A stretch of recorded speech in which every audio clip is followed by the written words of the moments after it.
Saya kapan? Pas tanggal 12 aja? Iya, tanggal 12 kan. Berarti hari ini terakhirnya ya? Iya. Iya. Enggak, tanggal 12 itu ada satu kan enggak jadi siang. Siang? Maaf. Jam? 9 jam 10 sih. 9. Jam 9. Insya Allah ada. Santunan sama lebaran mana katanya? Oh, santunan mau banget.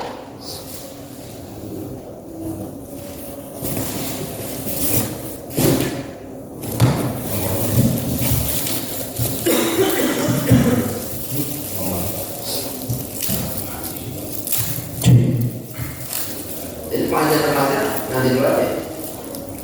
Bapak ngomong habis lebaran. Memang ya, kita sambil berjalan.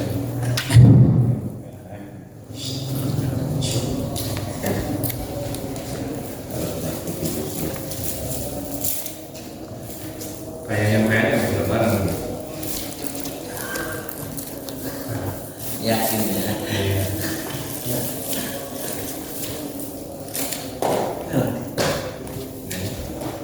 Masih ada kan?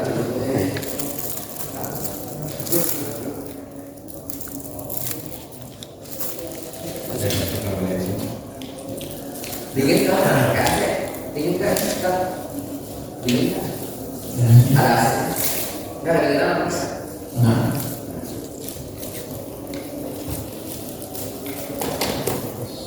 kita terakhir sampai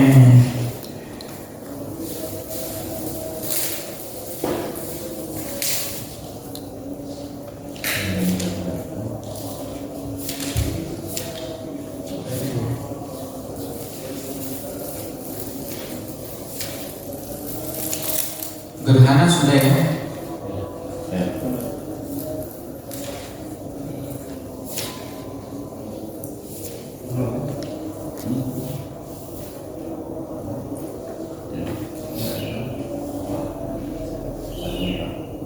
Satu empat apa? Empat satu ya. Salat bil khauf.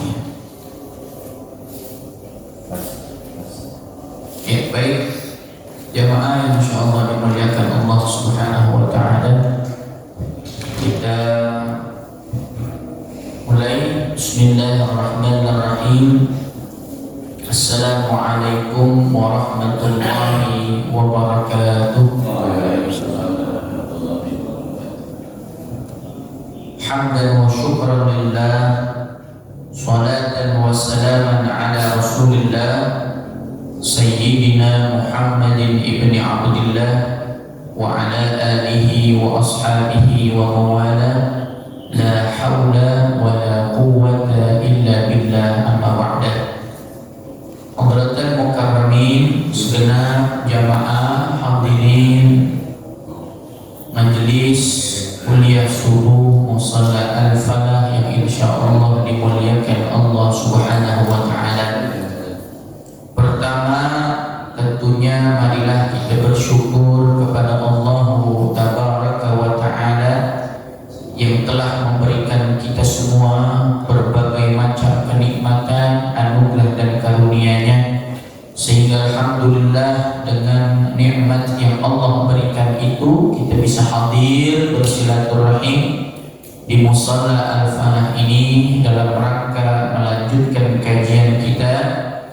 Mudah-mudahan apa yang nanti kita bahas dijadikan oleh Allah ilmu yang bermanfaat. Amin ya rabbal alamin.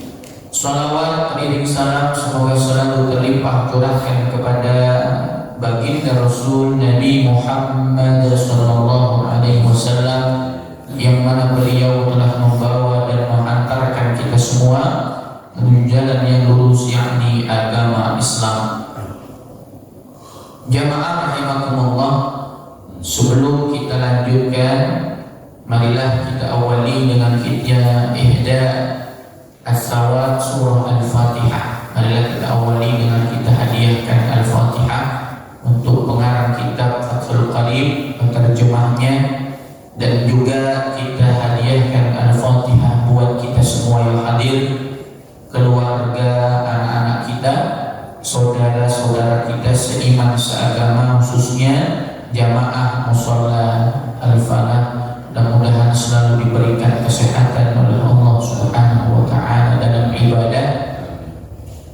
mengangkat segala macam penyakit-penyakit yang ada dalam tubuh kita, dimudahkan urusan dunia akhirat, dijadikan rumah tangga kita sakinah, mawaddah, warahmah. Ala hadhihi niyyah wa ala kulli niyyatin salihah wa ila hadratin nabi al-fatihah. A'udzu billahi minasy syaithanir rajim. Bismillahirrahmanirrahim. Alhamdulillahi rabbil alamin. Ar-rahmanir rahim. Maliki yaumiddin. Iyyaka na'budu wa iyyaka nasta'in. Ihdinas siratal mustaqim. Siratal ladzina an'amta 'alaihim ghairil maghdubi 'alaihim waladdallin.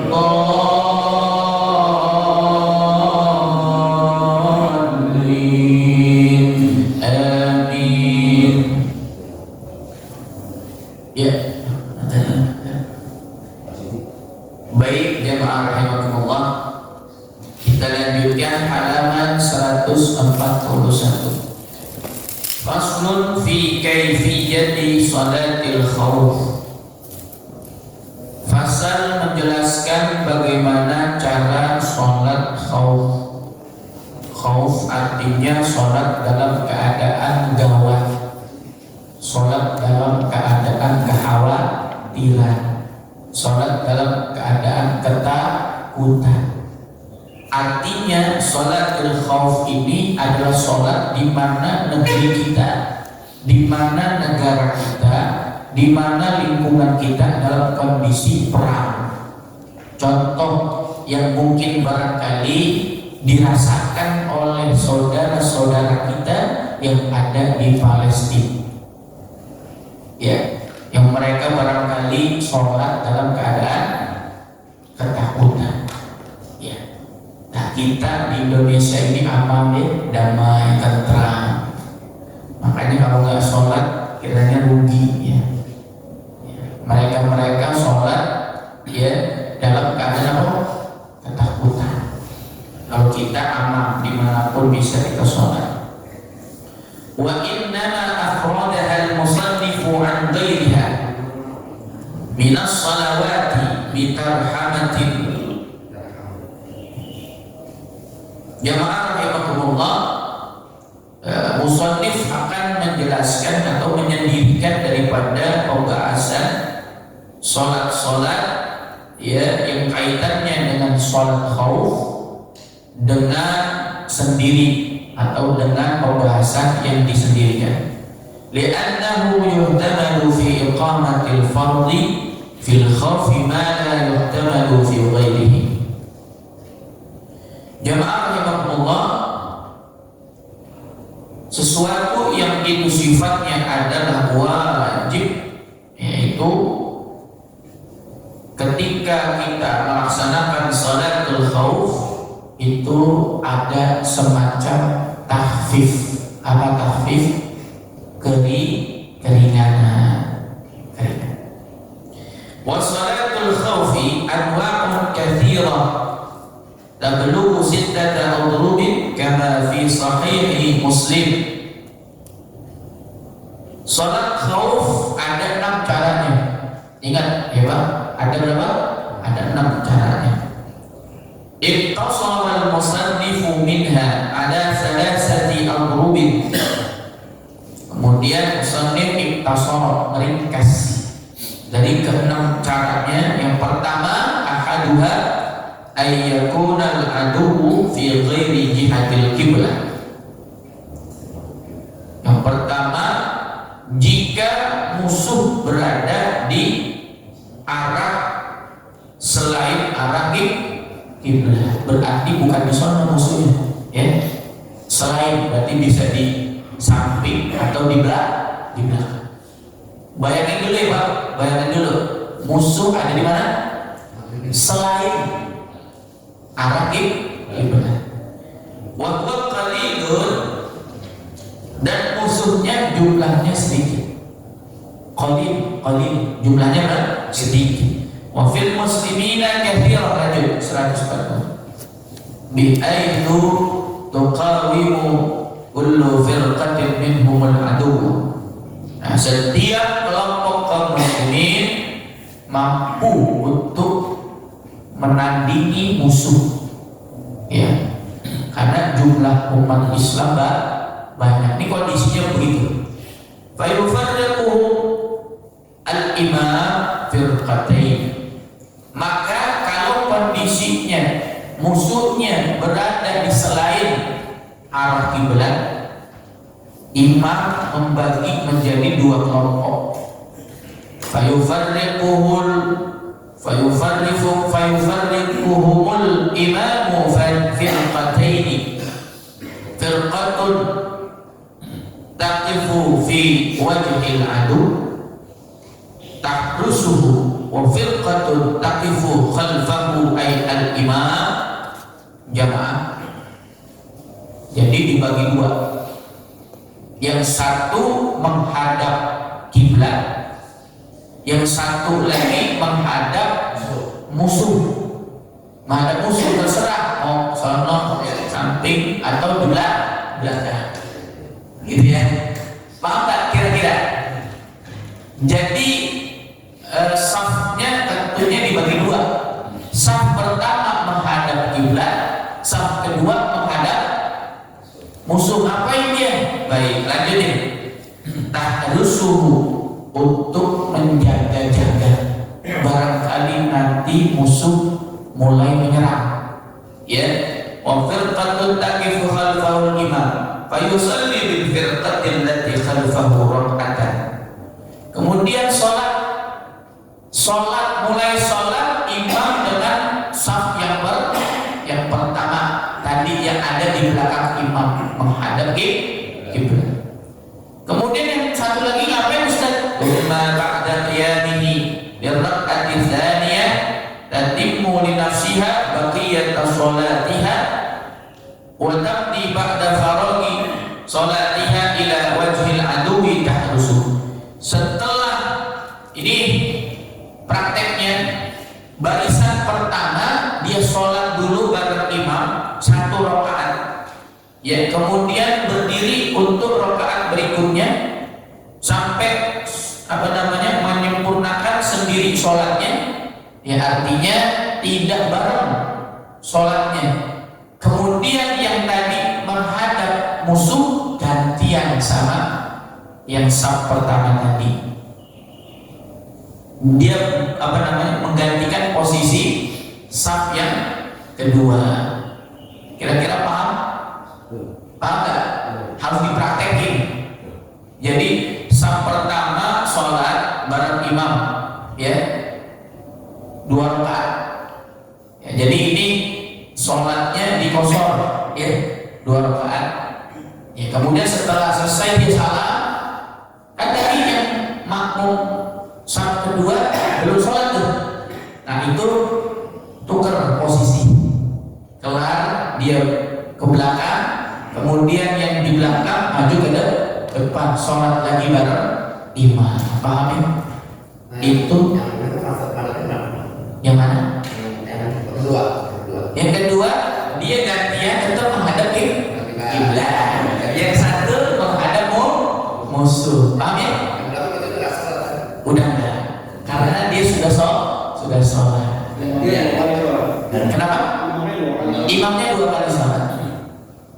Ya, jadi yang menjaga bukan imam, ya, tapi yang menjaga makmum. Paham ya? Baik. Maksudnya kalau pas ternyata perang musuhnya berapa gimana? Jalan di belakang. Kalau 1 rakaat kan 2 rakaat. Ya. 1 rakaat. Musuhnya mana? Ya, harus ngomong harus dibatalkan dulu. Yang belakang. Iya. Iya, entah itu teriak atau apa. Ada petunjuknya lah ya. Karena kalau dia pakai kode apa? Iya boleh begitu, ya terserah. Karena kan yang mengkodekan belum sholat, jadi dia aman. Ya, mau kodenya gimana? Ya. Karena kan suatu ketika pasti kejadiannya kalau dia lanjut sholat malah nanti terbunuh. Ya baik ya Allah. Wa tati ta'ifatul ukhra allati kanat harisatan fi rak'atil ula wa yusalli al-imam biha rak'atan fa idza jalasa al-imam litashahhudi yufariquhu wa yutimmu li nafsiha thumma yantadhiru al-imam wa yusallimu biha.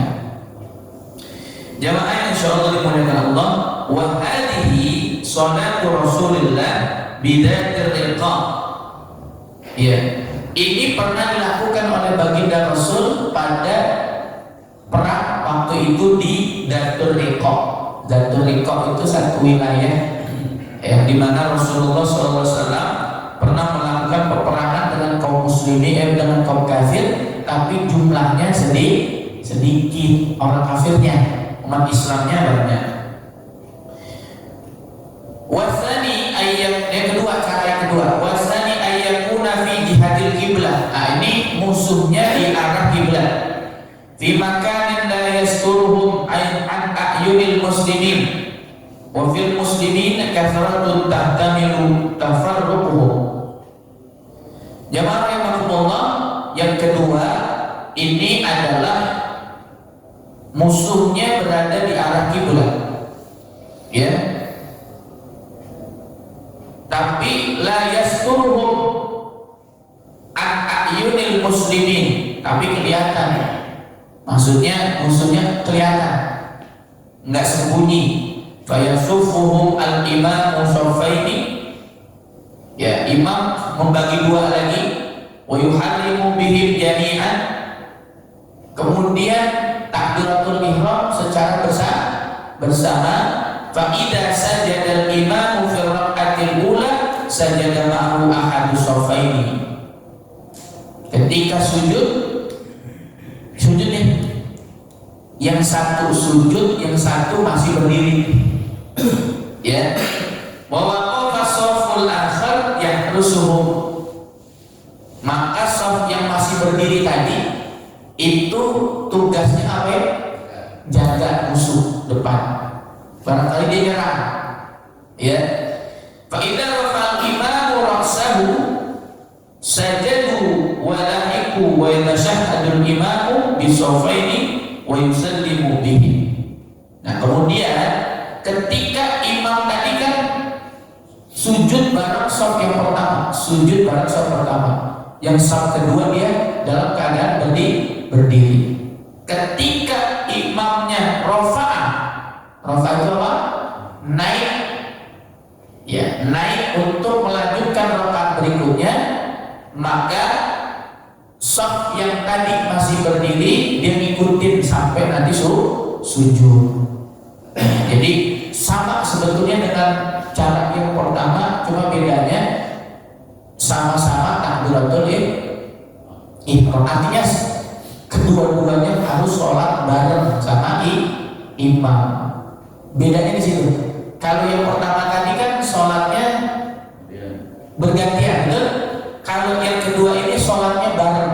Cuma bedanya ketika sujud, yang shaf yang kedua dia tetap berdiri untuk menjaga, ya, barangkali nanti musuh menyerang. Itu. Wa hadhihi sholatu Rasulillah sallallahu alaihi wasallam di Asfan. Inilah salat Rasulullah yang pernah dilakukan di daerah Asfan. Oh ya qaryatun fi tariqil hajjil misri, ya, bainaha wa baina Makkah marhalatani sumiyat bidzalika li asfis suyur fiha. Ya jamaah rahimakumullah, ini pernah dilakukan baginda Rasul di daerah Asfan, yaitu daerah di mana jalan, ya, menuju antara Mesir dengan orang-orang yang haji ke kota Makkah Al-Mukarramah. Baik, jamaah rahimakumullah, itu cara yang kedua. Cara yang ketiga 144. Wa tsalitsu ayyakuna fi syiddatil khauf wal imamil harbi. Cara yang ketiga dalam keadaan yang sangat gawat, Ya, peperangan terjadi begitu dahsyat. Wa kinayatun an syiddatil ihtilati bainal qaumi bihaitsu yartasiqu lah mubaghdihim bi ba'din. Ya. Fala yatamakkanuna min tarkil qitali wa la yaqdiruna 'ala nuzuli in kanu rukbanan wa la 'ala al-inhirafi in kanu masyatan. Tidak mungkin bagi kaum muslimin meninggalkan peperangan tersebut karena dalam kondisi yang berkecamuk. Makanya rahimahullah, ketika kondisi seperti itu dia tidak bisa meninggalkan kendaraannya berarti maksudnya kuda, dan tidak bisa juga untuk dia turun dari kudanya. Ya. Fa yusalli kullun minal qaumi kaifa amkanahu rajilan. Ya, ay masyian aw rakiban mustaqbilal qiblah wa ghairu mustaqbilin laha. Wa yu'addaruna fil a'malil katsira fi sholati kadarabatin mutawaliyah. Jamaah Allah. Jadi salat Sidatul Khauf ini yang ketiga, itu kondisi perang itu luar biasa, sehingga tidak ada ketentuan harus pembagian soft, tidak ada. Jadi sholat sebisanya. Sholat apa? Allahu Akbar, tembak. Terus dia akan Bismillahirrahmanirrahim, pukul lagi. Jadi sholat namanya sebisanya. Ya, ini kondisi kalau perangnya betul-betul apa? Berkecamuk. Terjadi perang yang tadi kita nyamakan ya. Kalau perangnya luar biasa, maka dia sholat sebisanya. Ya, Ustaz kan gerak-gerak nggak apa-apa. Makanya di awal tadi bab ini mengatakan bahwa ada tahfif, ada keringanan bagi orang-orang yang sholatnya dalam keadaan perang. Ya. Tapi anehnya kalau kita enggak, negeri damai, negeri tentram, sholatnya cepat. Nah ini aneh. Pak ngapain? Ini keburu ketinggalan rombongan. 11 lagi. Kita ini aneh, betul nggak? Maksudnya kita aman damai, betul nggak? Tapi sholat kita buru-buru ngapain? Ya jangan. Ada pertanyaan? Silakan tentang sholat khauf. Ya, ada pertanyaan? Tidak ada? Tidak ada ya? Baik, kalau tidak ada, jamaah rahimakumullah, kita lanjut pasal berikutnya. Ya, faslun fil libasi. Pasal menjelaskan tentang hukumnya berpakaian, libas. Ya, libas artinya pakaian. Ya, wa yahrumu 'ala rijali, haram hukumnya bagi orang laki. Ya, lubusul harir, yaitu menggunakan bahan yang terbuat dari sutra. Nggak boleh kaum laki-laki ya memakai pakaian yang terbuat dari sutra. Wa tafattum biddahabi, dan tidak boleh, hukumnya haram laki-laki pakai cincin yang terbuat dari emas. Ustaz, ada pasangan calon pengantin, yang satu masangin ke calon sudah sah istri dengan cincin emas, kemudian si istri masangin ke suaminya cincin emas, hukumnya haram. Hukumnya apa? Terus bagaimana Ustaz Malik? Maka solusinya bikinlah cincin dengan dua pasang yang sama, dengan bentuk yang sama. Kan biasanya couple ya, apalah sama. Nah, itu yang satu untuk istri emas, yang satu untuk laki perak. Ya, nggak boleh. Ustaz, saya pernah pakai cincin istri saya. Pakai, nggak boleh, hukumnya haram. Ya, hukumnya haram. Iya. Mahal putih. Pokoknya emas, baik emas putih maupun emas kuning, ya itu nggak boleh. Makanya yang pakai batu cincin itu yang pas itu ya selain emas, perak, ada lagi apa namanya, suasa, ya. Kalau di sini Maaf ya, jadi tidak hukumnya haram. Kalau nanti bapak mau nikahin anak bapak, ya maaf, ya tolong ya. Yang satu buat perempuan emasnya emas, yang untuk lakinya perak. Kawinnya kan udah emas. Hah? Emas tambah. Iya ya. Nggak perlu emas lagi. Wal qazzi fi halatil ikhtiyar. Wa kadza yahrumu isti'maluhu ma dzukira ala jihatil iftirashi. Wa dzalika min wujuhil isti'malat. Ya, juga termasuk haram bagi laki-laki kalau kita ya menggunakan benda-benda yang mana benda-benda tersebut terbuat dari sutra dan emas. Contohnya dulu di zaman kerajaan yang namanya gelas dari emas, betul tak? Yang namanya tempat wadah untuk makan dari emas, hukumnya haram. Bahkan tempat duduknya terbuat dari emas, hukumnya haram. Ya. Sejadah dari emas, hukumnya haram. Sutra ada nggak? Ya, DKM mikir-mikir ya. Soalnya harganya mahal. Hukumnya haram. Nggak boleh Pak ya. Wa yahillu lirrijali lubsuhu lid-darurah.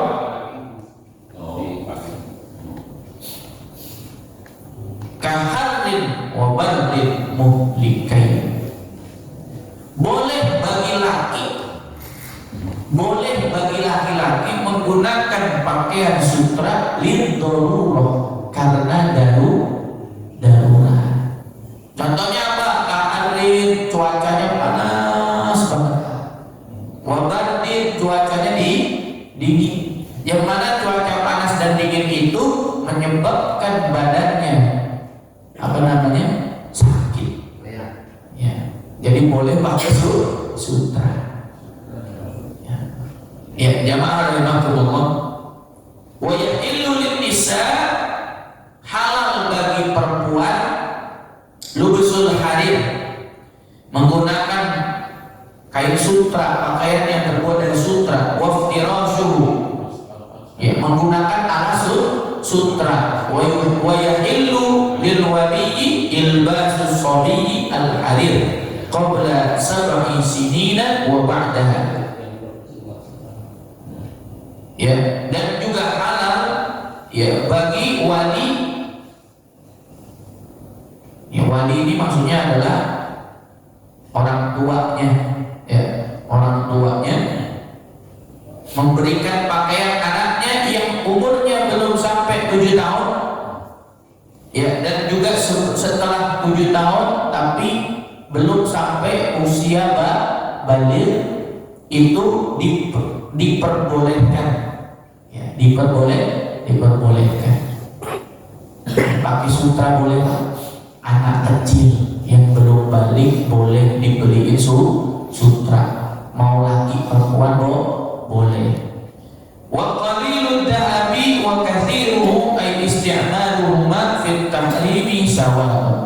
Walaupun tadi kadar emasnya sedikit, ya, kadar emasnya sedikit. Wa idza kana ba'du thawbi ibraisama ay hariran wa ba'duhu al-akhar qatnan aw kattana, mathalan jaza lirrijali lubsuhu ma lam yakunil ibraisamu ghaliban ala ghairi.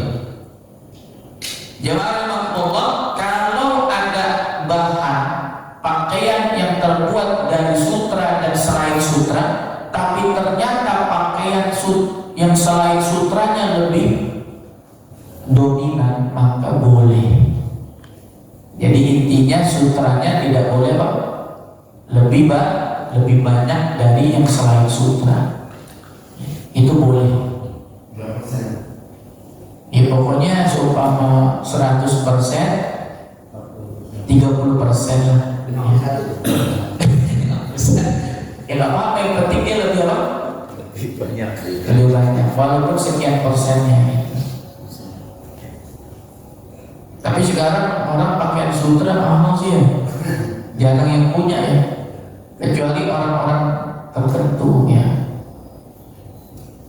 Kadang-kadang kita beli aja pakaian yang murah-murah, koko murah, sarung yang murah. Kalau kamu ketemu gimana? Ya. Jangan ya, Allah dimuliakan Allah Subhanahu wa taala. Ada pertanyaan yang selesai. Fasud al-libas selesai. Ya, jadi intinya kalau dari sutra dan sutranya itu dominan, itu hukumnya haram. Kalau yang tadi emas sudah, kalau tunangan misalkan tuh, tapi cincinnya nggak dipakai terapi itu, gimana? Boleh, karena yang haram ketika dipakai. Kalau beli emas untuk laki tapi emasnya hanya untuk investasi, hukumnya boleh. Kita investasi emas dagang, betul? Lah, emas dagang dipakai nggak? Enggak kan? Nggak apa-apa. Yang haram di sini lihat bahasanya yang haram ketika emas itu digunakan, dipakai di jari atau menjadi alas duduk, tidur di alas emas.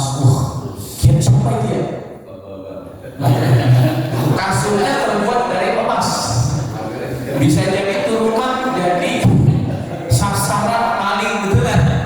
Wah, itu di kasurnya dari emas.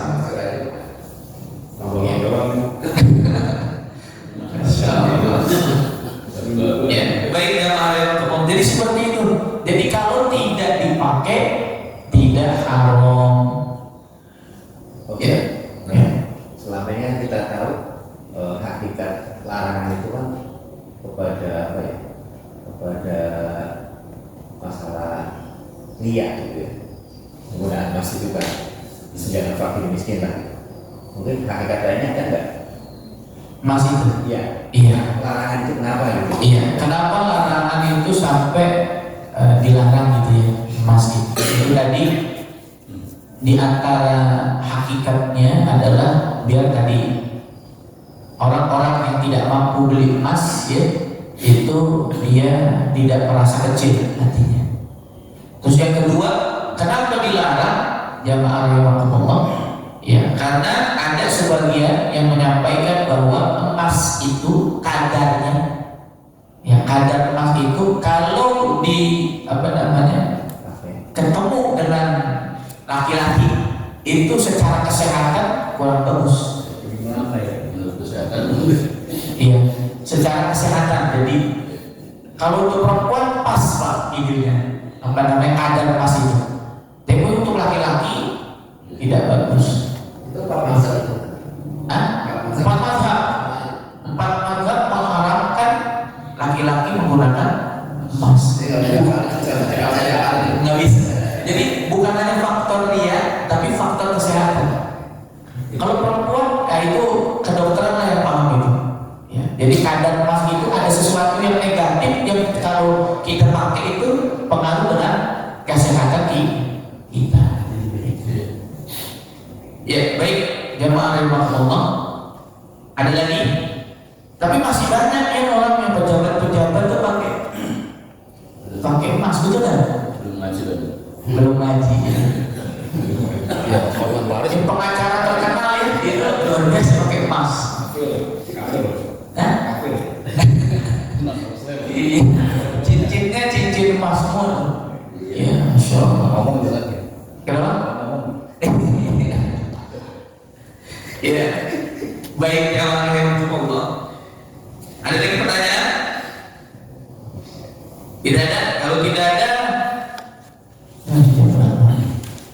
Jadi berlaku untuk emas tadi kalau berlian apa itu emas kenapa? yang tidak ada. Berlian. Nah, berlian beda ya.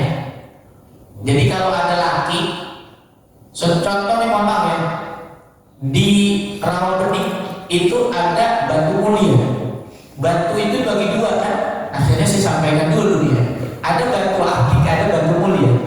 Kalau batu akik jenisnya dari alam, seperti bacan, ya kemudian soal Aceh, ada kalsedon Garut, itu namanya batu akik yang sumbernya dari alam.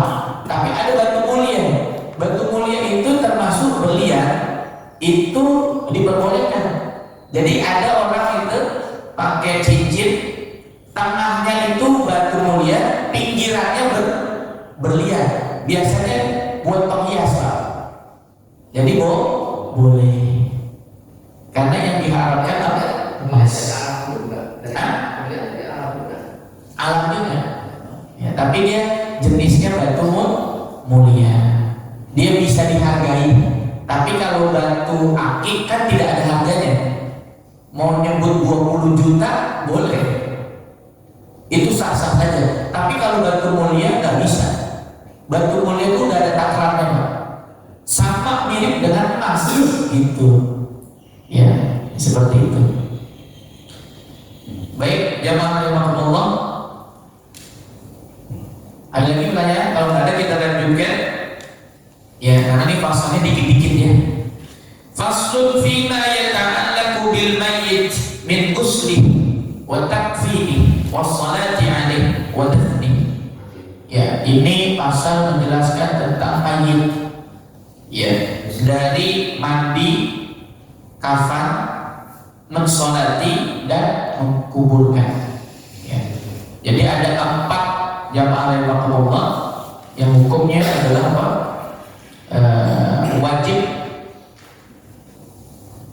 Wajib bagi kita kaum muslimin ketika ada orang yang meninggal dunia 4. Pertama apa? Memandikan jenazah. Ya, kalau bisa kita mandi jenazah bisa, Pak. Ya, kalau jenazahnya bapak yang mandiin anak laki-laki. Kalau jenazah ibu yang mandiin anak perempuan. Istri dan suami boleh. Ya, suami istri boleh. Ya, kadang-kadang yang mandiin itu orang lain. Nah, ini sedihlah, harusnya yang mandiin kita adalah siapa?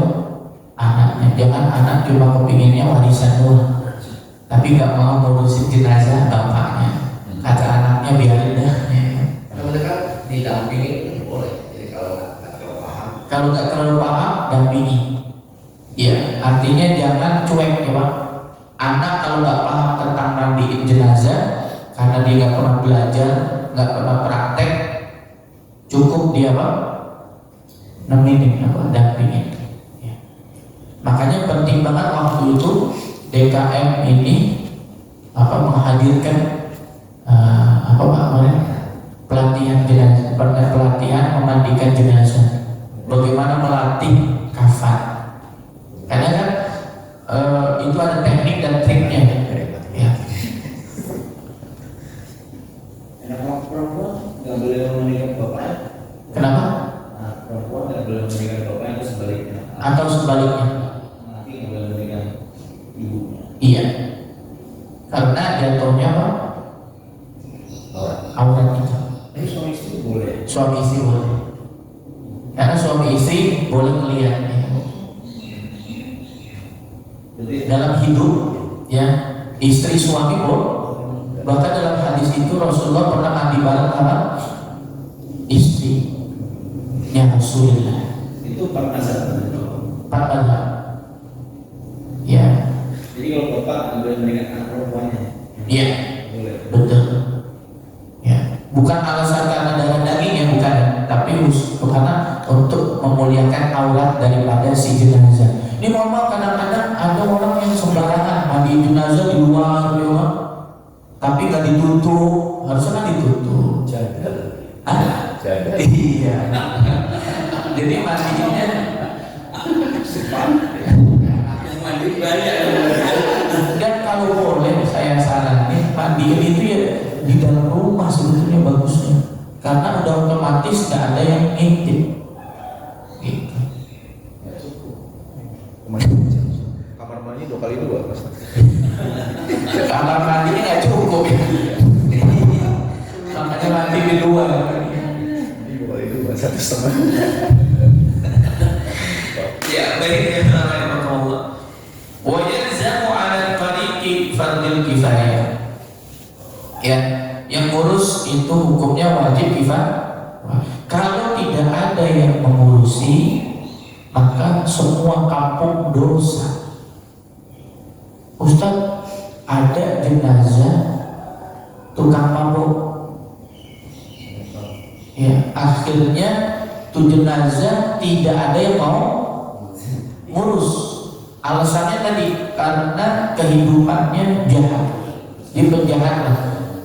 Itu satu kampung dosa semua. Masalah jenazah itu adalah tidak baik hubungannya kepada Allah, itu urusan dia nanti ya, kepada Allah nanti di akhirat. Tapi kita sebagai orang yang beriman, umat Islam, kita tetap wajib hukumnya apa? Ngurusin jenazahnya. Kalau pilihan politik, Nggak boleh. Tetap kita kalau nyolatin itu nggak boleh. Itu Indonesia aja, itu Indonesia bebas. Jadi walaupun kita maksudnya yang meninggal itu PDI gitu, akhirnya kita nggak boleh nyolatin itu. Sholat ya. Jadi itu nggak boleh. Tetap kewajiban kita nyolat. Kalau yang dari kampung lain tetap dosa ya. Gimana Pak? Yang memandiin tadi kan satu kampung dosa kalau ada yang mandiin, tapi yang mandiin dari kampung lain kan kalau dari kampung itu ya Pak. Ya, jadi kalau yang mandinya kampung lain, tapi kan tetap yang undang kampung itu. Nah, itu boleh. Yang penting ada yang ngurus. Baik, yang rahimahullah. Kemudian fil mayyitil muslim ghairil muhrim wasyahid arba'atu asya ghusluhu wa takfinuhu wa salatu alaihi wa dafnuhu. Jadi ada 4 yang harus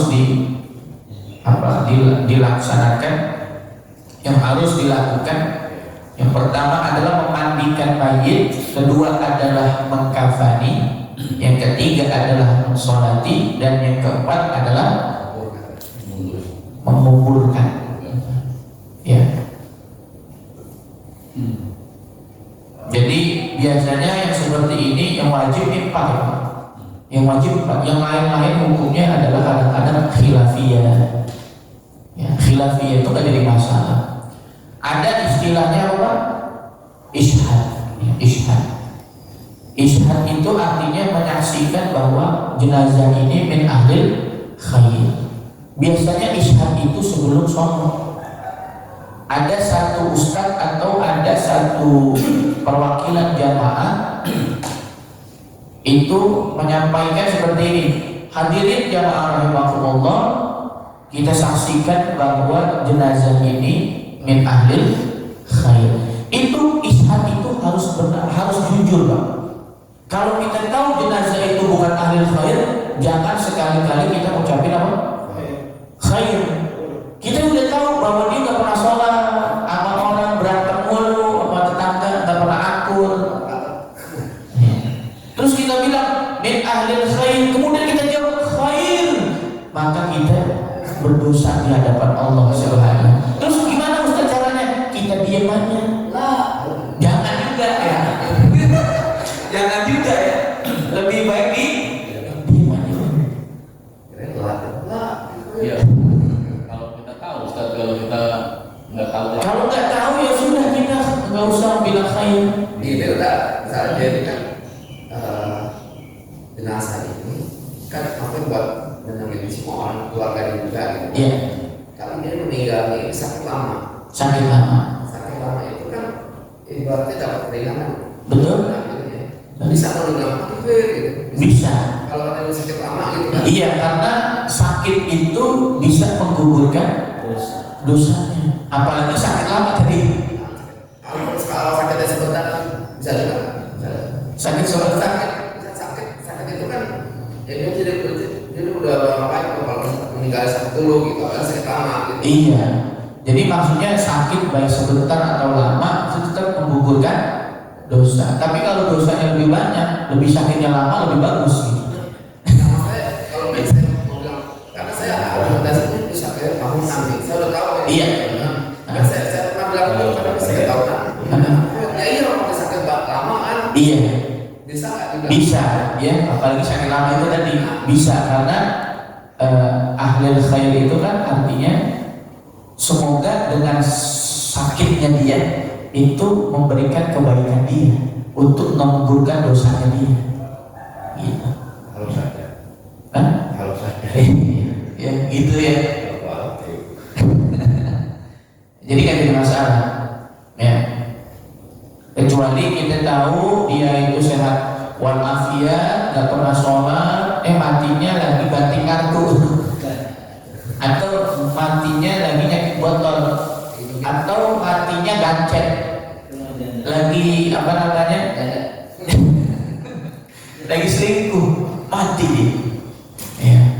Nah, itu ngapain kita sebutin ahlul khair? Dan jelas-jelas laisa min ahlul khair, dia malah nyebutkan ahlul khair nggak boleh. Ya. Ya, baik ya, paham ya? Itu ishak.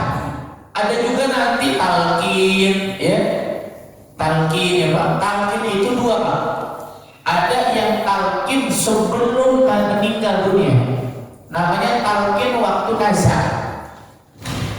Waktu nazar tahu ya? Waktu proses sakaratul itu talqin cuma la ilaha illallah. Di kupingnya Pak, kupingnya Pak. La ilaha illallah. Sampai kita lihat mulutnya gerak, lidahnya bergerak, la ilaha illallah. Enggak perlu lagi kita tahu sampai dia selesai nanti nyawanya. Ya, bukannya dibacain Yasin.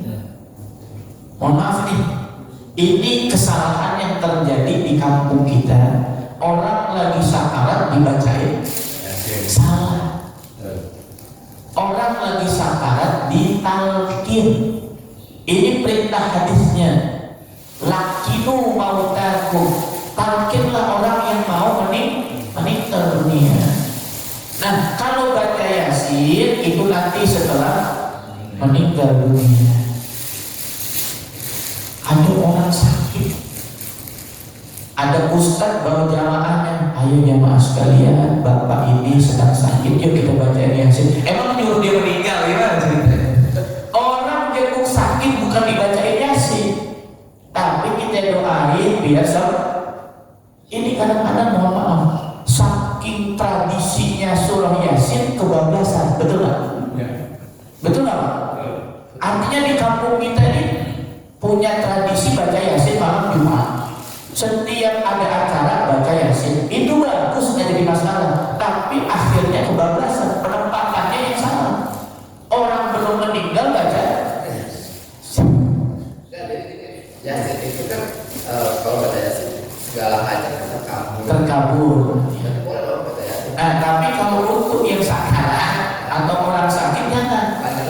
Karena mohon maaf, karena hadisnya tidak pernah menyuruh itu. Ada yang seperti itu sakit, istilahnya antara hidup dan matinya itu prosentunya sama. Nah itu niatnya kalau sembuh ya cepat disembuhkan, kalau meninggal ya meninggal, bahkan juga gitu. Ada yang gitu. Apa pembukaannya gitu, startnya gitu. Baca Yasin. Ya. Jadi kondisinya itu memang bisa lama tapi nggak meninggal tapi nah itu Oh, maksudnya itu ya baik. Jadi ada orang sakaratnya susah gitu, kemudian dia baca Yasin, tapi hajatnya biar ya dikembalikan kepada Allah gitu kan. Ya boleh-boleh aja karena sakaratnya lama. Ini kasusnya beda. Tapi sakaratnya ini biasa, normal dibacanya sih nggak boleh. Ya, kan ada beberapa kasus yang memang sakaratnya lama. Kenapa bisa sakarat lama? Itu kembali kepada amalnya. Mungkin ketika dulu di dunianya dia sering menggolimi orang dan belum minta maaf. Ya jadi mohon maaf Pak, saya sering sampaikan kepada jamaah, kalau kita punya dosa sama Allah, kita beristighfar, Allah mau maaf ampun. Tapi kalau kita punya dosa sama manusia, kita minta ampun sama Allah beribu kali, berjutaan kali, tidak akan bisa menggantikan selama kita tidak minta maaf langsung sama orangnya. Hati-hati tuh Pak ya, itu bisa menghalangi kita nanti di akhirat. Makanya jangan punya salah sama orang. Mendingan kita dizalimi orang daripada kita zalimi orang. Paham ya? Ini bandingannya. Ya. Baik, jamaah rahimakumullah, saya kira cukup ya kajian kita pada kesempatan kali ini pada halaman 146 ya. Boleh. Boleh. Saya perlu nemu satu istilah apa dari amal itu sebenarnya apa pengertiannya kan? Fadhailul amal. Ya, baik. Fadhailul amal kalau kita lihat dari kalimat ya, fadhailul amal adalah fadilah. Fadhail itu artinya adalah fadilah atau keutamaan. Amal itu adalah amal atau segala bentuk ibadah ya yang sifatnya adalah kita untuk dekat kepada Allah al-taqarrub. Nah, jadi fadhailul a'mal adalah satu ibadah yang tujuannya adalah untuk mendapatkan keutamaan saja. Gitu. Contohnya. Ada hadis bicara tentang keutamaan puasa sunnah Sya'ban. Seumpamanya, atau ada hadis bicara tentang sholat nisfu Sya'ban. Bukan sholat nisfu Sya'ban, tentang nisfu Sya'ban. Nah, itu kan fadilahnya hadisnya dhaif. Gitu, hadisnya lemah. Tapi kalau kita kerjakan, kita dapat keutamaan. Nah, itu namanya fadhailul a'mal. Makanya hadis dhaif itu boleh dipraktekkan selama untuk fadhailul a'mal, hanya untuk mencari apa ya? Keutamaannya, nggak jadi masalah. Ya, tapi ada beberapa saudara kita yang kalau hadisnya dhaif tidak mau dipraktekkan, nggak jadi masalah. Jadi seperti itu. Termasuk fadhailul a'mal itu nanti kita masuk bulan suci Ramadan, itu ada di dalam kitab Durratun Nasihin. Barang siapa yang sholat tarawih pada malam pertama dapat ini, malam kedua dapat ini, sampai malam terakhir itu ada. Ya, bahkan hadis itu hadis yang bukan itu hadisnya di bawah dhaif. Ya, ada yang mengatakan tidak ada syaratnya, ada yang mengatakan tidak ada dasarnya. Tapi kita tetap aja sholat tarawih ambil hadis yang sahih ya kan? Apa bunyinya? Man qoma ramadhana imanan wa ihtisaban. Gitu. Jadi alhamdulillah ada masalah. Ya. Berkaitan dengan hadis itu berarti hadis bab itu belum tentu tidak baik ya? Iya. Jadi bab itu dalam pengertian bab itu Sanadnya, riwayatnya. Jadi sanad, kenapa dia disebut dhaif? Sanad itu kan jalur. Pak Bambang ngasih ke Pak Faisal. Iya. Jadi yang disampaikan Pak Farto, Pak Faisal ini membawa hadis dari Pak Bambang, tapi Pak Faisal ini punya cacat. Tapi kalau sumber itu nggak bakal benar itu. Benar, Jadi makanya jadi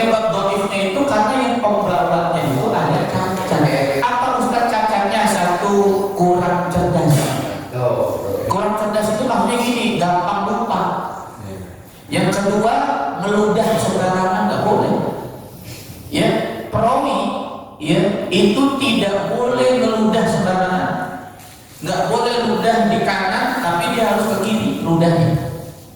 Ya kalau kita kan terserah ya. Terus perawi itu tidak boleh makan di pasar. Kebayangkan coba, kalau kita jajan di pasar ya, termasuk perawi kagak boleh jalan ke mall. Dan sekarang banyak ustaz ke mall ya kan. Maka zaman ini jarang ada perawi, memang sudah nggak ada. Makanya banyak orang yang disebut dengan hoax ya.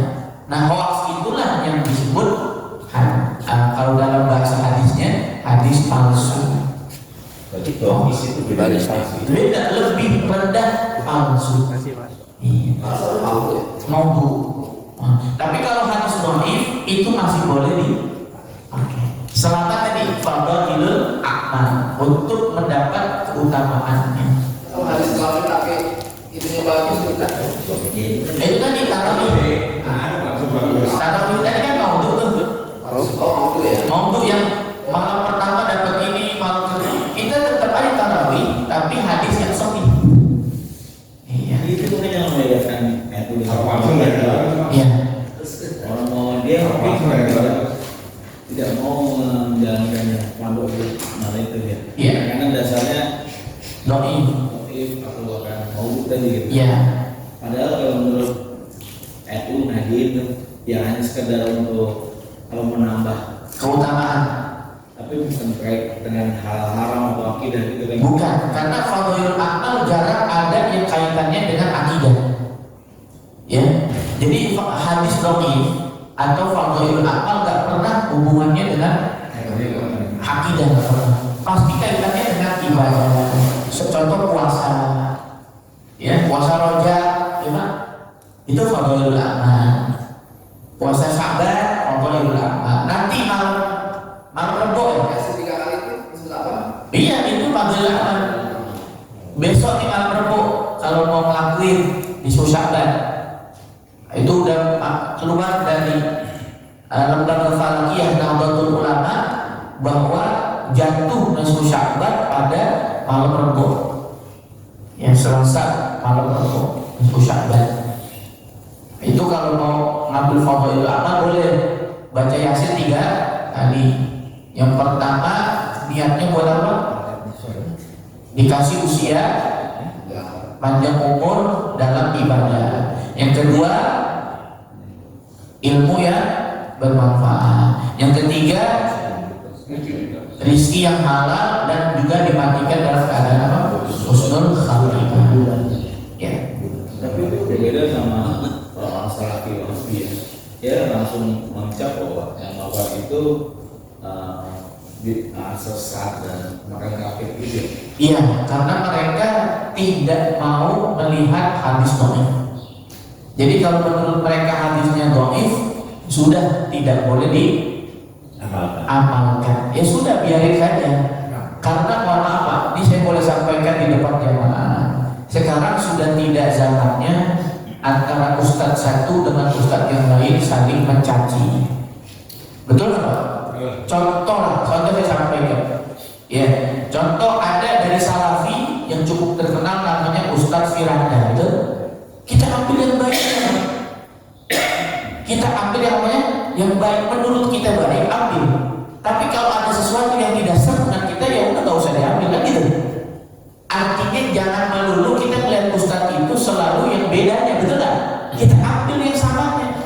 Contoh lagi Ustadz Khalid Basalamah sangat cerdas dalam perjalanan sirat Nabawi tentang kisah-kisah Nabi, beliau luar biasa. Ambil di situnya. Ada lagi Ustadz Abdul Somad ya, ada lagi nanti Ustadz Syafiq Basalamah. Iya, itu apa namanya? Bukan saatnya lagi kita mengadu antar ustadz, kemudian kita ngecap ustadz itu bid'ah gitu. Udah nggak zamannya. Kalau ada sesuatu dari ucapan ustadz itu ada yang tidak baik, ya sudah kita nggak usah ambil.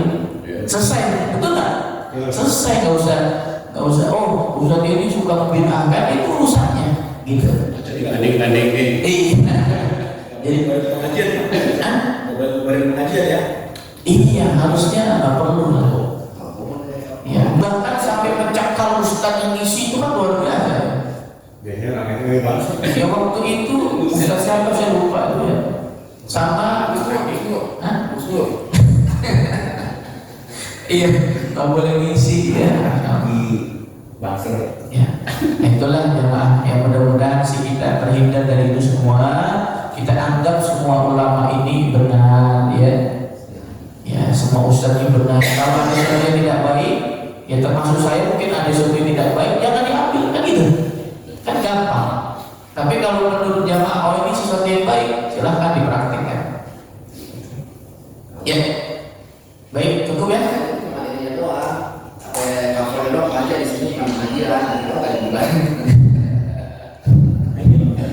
Langsung kalau balik mengajar gitu. Iya.